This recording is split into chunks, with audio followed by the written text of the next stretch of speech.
Good morning, everyone. I wanted to do a reading this morning from my book, Healing Wounds of the Soul. And a lot of people wonder what soul wounds are. Soul wounds are those things that permeate past our flesh, it breaks our spirit, and it wounds our soul. Those are things that happen in our life. That may be a trauma, it may be a loss, it may be some type of hurt, pain, or abuse, it may be abandonment, rejection, those things that cut to our very core. So, in that, I want to talk to you today about this reading from my book, Healing Wounds of the Soul. I'm going to read from the part called What I Learned.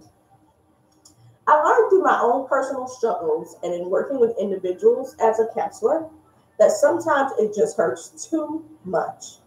And it is easier to adapt and change and morph ourselves into another false reality other than what we really are experiencing. Soul wounds sometimes leave us broken and take us to the lowest point of hell on this side of eternity. Soul wounds will cause a woman to tell herself a fantasy story or a lie, even to the point of belief.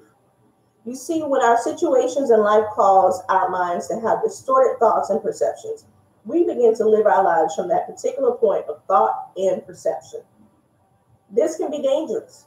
Once our souls have been wounded, it is dangerous because we are taught to move on, get with it, and we do not have time to nurse the pain or get better.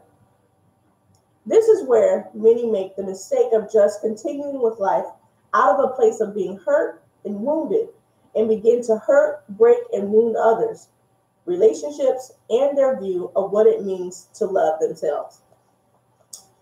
Through many different life situations, I learned this process. It gave me the opportunity to understand there were many points in my life where nobody gave me the opportunity to really have the discussions, have the conversations, talk about my pain, talk about how the other person affected me, at least explore, that and understand that this is my truth, regardless if somebody ever affirms it or not, it's my truth.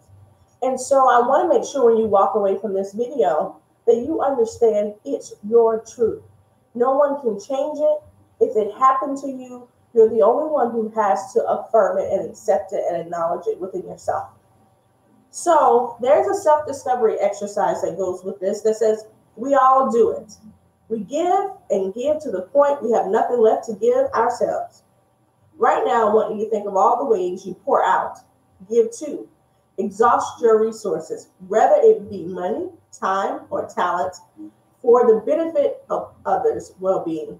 Immediately, I know some of you will begin naming what you do with these same things I just named by dedicating them to the church or the civic organization, sororities, family, however.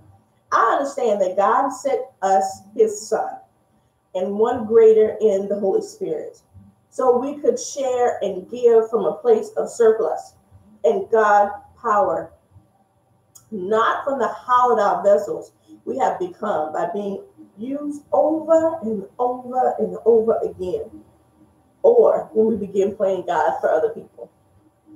What do I mean by that? Sometimes we have what I call the God complex, where we have to continue to help people believing that that's what we're sitting here to do, in the sense of beginning to think in our minds that this person can't be fixed, this situation can't get better, that can't go well if we don't do it ourselves. So we got to find out how we're playing God in other people's lives. You ever had this other individuals where you say you keep helping and helping and helping, and they keep coming back for the same help over and over and over again? We're not talking about a little child, we're talking about a grown adult. Well, what's happened is that individual has learned that you're going to always be there. So this is called codependency at this point. You continue to do it. So what you have to get to the point is realize sometimes you just got to say no. And once you remove yourself from the situation, then you're no longer playing God in their lives. You're no longer being the provider, the caretaker, the lover, the giver, the one that continues to supply their needs. Because we have to begin to sometimes tell people no. Stop playing the God in their lives and allow God to do the work. There's a worksheet that goes along with this, so I suggest you get this book. It asks questions about how you self-sacrifice yourself. I sacrifice my time for others by. I give to others until the point that it hurts or hinders myself in some way because it. When I call or need help from these people, places, or organizations, and when I need help, the same way I gave it, the response is usually, which normally 9 times out of 10 is you don't hear anything. And then I play God in other people's lives by. Last question, self-sacrifice allows me to fulfill the void in my life where others didn't self-sacrifice for me or when I needed them to.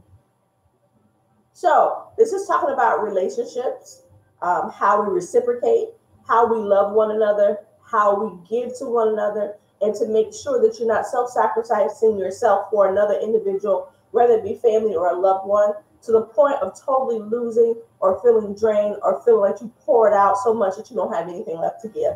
I hope this has helped you today and me sharing a part of my story about what I learned from my own life.